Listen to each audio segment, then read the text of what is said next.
Joining us now to talk more about the military's handling of this video is Major Mike Lyons. Mike, good morning to you. Good morning, Terrell. You served in and retired from the military. When you see these pictures, what do you think? I was sad, but really not surprised. Unfortunately, we dehumanized the enemy at this point. It went way too far. Two war crimes were committed here. You had the crime of the act itself, and then you had the crime of filming it.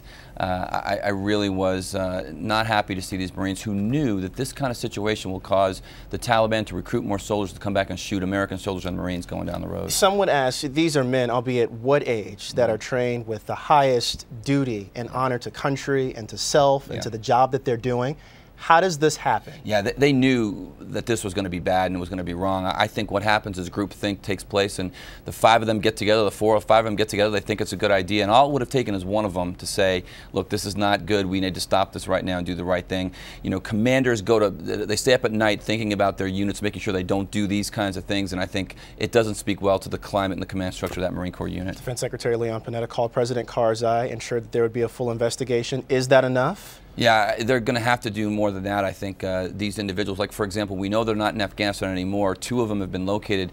The other two, if they're not active duty, they're going to be thinking about bringing them on active duty to court-martial them. I think we're going to probably prosecute them to the highest degree as possible, and I think you'll see very intense penalties if they're convicted. What kind of penalties are we talking about? What are we looking at? Prison terms. I mean, this is you violate the Geneva Convention like you do at this point in time. This kind of desecration has to be punished immediately, and you have to send a very stark signal that this is not good. Damage control already taking place right now at the Pentagon. Will we see retaliation against the U.S.? That's a concern, and we say the Taliban has said that they won't use it in part of their negotiations, but what will happen is on the ground. It's the soldier that will be committed and recruited now to train and fight against Americans and Marines, and that's the sad thing. Abu Ghraib was mentioned in Terror Mercenaries Peace back in 2004, military police in Iraq taking pictures of abuse happening there. Is this on the same scale or is it worse? It's similar. The fact that they took the pictures, they got out thinking that they would learn. It's General Order number 1 in country about violating and desecrating the enemy at this point in time. So